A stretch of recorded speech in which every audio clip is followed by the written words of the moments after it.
জনগণের কাছে চাঁদা চায়, চাঁদা উত্তোলন করে চাঁদার টাকা না পেয়ে পাথর মেরে মানুষ হত্যা করে আমাদের রাজনীতি, আমাদের আগামী দিনের পথ চলা, তাদের বিরুদ্ধে দুর্বার আন্দোলন করে তোলা।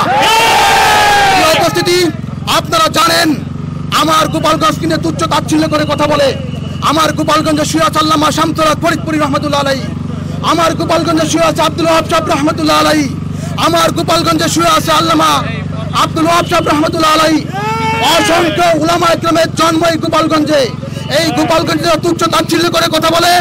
আমি মনে করি তারা যতক্ষণ পর্যন্ত আমার জন্মভূমির জনগণের কাছে ক্ষমা না চাবে ততক্ষণ পর্যন্ত গোপালগঞ্জের মাটিতে তারা রাজনীতি করতে পারবে না।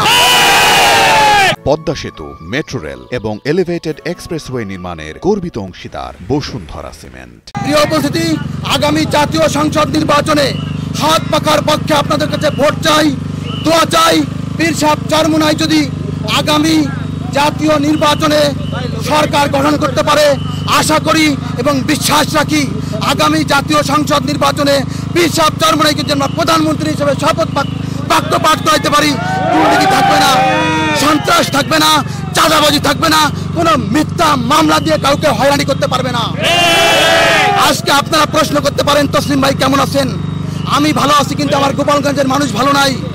কারণ গুটি কয়েকজন মানুষ তারা অশ্লীল বেহায়াপনা করার কারণে, অন্যায় করার কারণে আজকে গোপালগঞ্জ স্থিতিশীল। গোপালগঞ্জের মানুষের বিরুদ্ধে কিছু স্বার্থবাদী মহল মিথ্যা মামলা তাদের হয়রানি করতেছে। এই হয়রানি করা চলবে না। এই মিথ্যা মামলা দিয়ে কাউকে ঘরছাড়া করা চলবে না।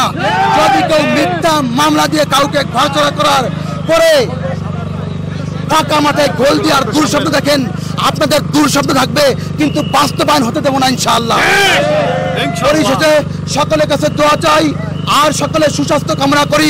আগামী জাতীয় সংসদ নির্বাচনে সকলকে হাত পাকার পক্ষে গণজোয়ার সৃষ্টি করে হাত পাকায় ভোট দিয়ে জয়যুক্তি করার উদাত্ত আহ্বান জানিয়ে আমি আমার বক্তব্য শেষ করছি।